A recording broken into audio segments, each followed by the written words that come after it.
नमस्कार, मी साटम. व्हिडिओमध्ये पुढे जाण्याआधी ना मला खाकी टूर्सला शाउटआउट द्यायचं आहे. 26/11च्या वेळेचे नरिमन हाऊसचा जो ॲक्सेस होता ना, तो मला खाकी टूर्समध्ये मिळाला.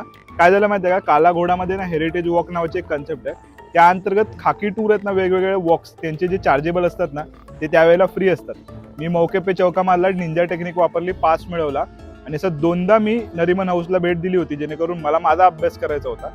आणि त्याचबरोबर मी आहे ना, रबाय जे आता सध्या नरिमन हाऊसचे आहेत त्यांच्याबरोबर संपर्क साधण्याचा प्रयत्न केला होता. कारण क्लिप्स आहेत माझ्याकडे एकंदरीत नरिमन हाऊसच्या आतमधल्या आणि वेगवेगळ्या गोष्टी जिथे जिथे घडल्या ना तिथल्या.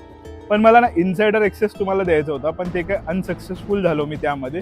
मग म्हटलं खाकी टूरमुळे ज्या गोष्टी आपल्याला मिळाल्यात त्या आता तुमच्याबरोबर शेअर करू. तर बघा, एकंदरीत नरिमन हाऊसच्या व्यासाचा तुम्ही अभ्यास कराल ना तर तुमच्या लक्षात येईल ही इमारत आहे ना 6 मजल्याची आहे, म्हणजे तळमजला धरून 5 मजले आहेत. त्याबरोबर मागच्या व्हिडिओमध्ये मी तुम्हाला सांगितलं होतं की रबाय गॅब्रियल होल्झबर्ग आणि त्यांची धर्मपत्नी रिव्का होल्झबर्ग यांनी 2006 मध्ये ही इमारत भाडेतत्वावर घेतली होती. पण काय काय सोर्सेसमध्ये ही इमारत त्यांनी विकत घेतली होती अशा प्रकारे सुद्धा उल्लेख आहे.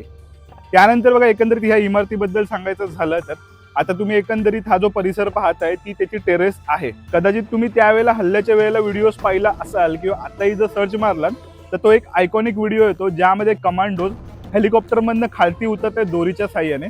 ते इथेच उतरले होते, त्याबद्दलचा सुद्धा किस्सा आहे, तो पुढे येईलच. बघा, एकंदरीत ह्या टेरेसवर आता सध्या शहीदांचं आणि जे मृत्युमुखी पावले ना एकंदरीत या अटॅकमध्ये त्यांचं स्मारक आहे. 26/11च्या हल्ल्यामध्ये जवळपास 166 लोक मृत्युमुखी पावले होते आणि काही लोक शहीद झाले होते.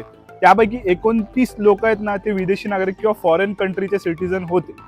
त्याचबरोबर ह्यामधलेच 15 लोक असे आहेत जे मुंबई पोलीसचे कर्मचारी होते, जे त्या दिवशी आपलं कर्तव्य बजावता शहीद झाले होते. आणि त्याचबरोबर 2 कमांडो आहेत, त्यापैकी संदीप उन्नीकृष्णन सर मेजर हे ताज हॉटेलमध्ये शहीद झाले होते, त्या पाम लॉन्ज मधल्या केनवूडच्या सोफ्यावर. आणि त्याचबरोबर ह्याच नरिमन हाऊसमध्ये NSG कमांडो हवालदार गजेंद्र सिंग शहीद झाले होते. एकंदरीत ह्या 166 लोकांचं एकत्रित स्मारक मुंबईमध्ये कुठे असेल तर फक्त हे एकमेव आहे. कारण बाकीच्या ठिकाणी ज्या ज्या ठिकाणी स्मारक आहेत 26/11च्या दृष्टिकोनातून त्यांनी आपापली जी लोक तिथे शहीद झाली होती त्यांची स्मारक बांधलेली आहेत.